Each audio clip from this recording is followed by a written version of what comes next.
Neri Naig, pinalaya mula sa detention matapos ang desisyon ng korte. Si Neri Naig, actress at asawa ng lead vocalist ng parokya ni Edgar na si Chito Miranda, ay pinalaya mula sa kustudiya ng Bureau of Jail Management and Penology, BJMP, noong Disyembre 4, 2024 matapos mag-utos ang korte sa Pasay ng kanyang agarang paglaya. Kinumpirma ito ni BJMP spokesperson, INSP Jerex Joseph Bustinera, na nagsabing inilipat si Neri sa isang ospital para sa medikal na pagsusuri matapos ang desisyon ng korte. Ang paglaya ay resulta ng pag-apruba ng Regional Trial Court Branch 112 sa Pasay sa kanyang motion to quash na bahagyang ipinasa. Ito na kaya ang simula ng isang mahabang laban sa korte para kay Neri.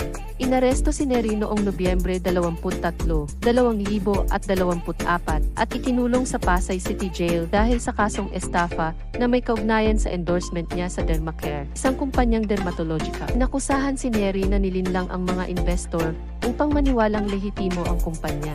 Ayon sa Securities and Exchange Commission, SEC, hinihikayat umano ni Neri ang mga tao na mag-invest sa kumpanyang walang tamang lisensya. Paano kaya ipagtatanggol ni Neri ang sarili laban sa mga mabibigat na paratang na ito? Matapang namang ipinagtanggol ni Chito Miranda ang kanyang asawa. Iginiit na si Neri ay isang simpleng endorser lamang at walang alam sa mga iligal na aktibidad ng Dermacare. Ayon kay Chito, ginamit lamang ng kumpanya ang pangalan ni Neri upang makahikayat ng mga investor. Sapat kaya ang depensang ito upang linisin ang pangalan ni Neri o mas malalim pa ang magiging epekto ng mga paratang? Muling itinakda ng korte ang arraignment ni Neri sa Enero 2025 kung saan siya sasampahan ng mga aligasyon tungkol sa paglabag sa securities law. Samantala, ang kapwa niya endorser na si Rufa May Quinto ay may kinakaharap ding warrant of arrest dahil sa parehong kaso. Magdudulot kaya ito ng mas malawak na epekto sa ibang mga celebrity endorsers?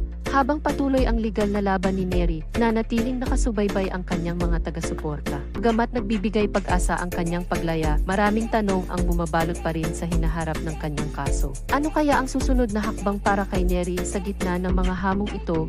Ang kontrobersyang ito ay nagbukas din ng usapin tungkol sa responsibilidad ng mga celebrity endorsers. Sa paninindigan ng SEC, napapanagutin ang mga endorser na nagpupromote ng mga kadudadudang kumpanya. Naging malinaw na may mga panganib sa pag-endorso ng mga negosyo na hindi lubusang nasusuri. Dapat bang managot ang mga celebrity sa mga aksyon ng mga kumpanyang kanilang in-endorso? Habang patuloy na nilalakad ni Neri ang kanyang legal na landas, umaasa ang publiko sa kalinawan ng kasong ito. Hangad ng kanyang mga taga-suporta ang positibong resulta, habang binabantayan ng mga kritiko ang bawat detalye ng kanyang papel sa kontrobersya. Malilinis kaya ni Neri ang kanyang pangalan o mag-iiwan ang isyong ito ng mansa sa kanyang karera at reputasyon?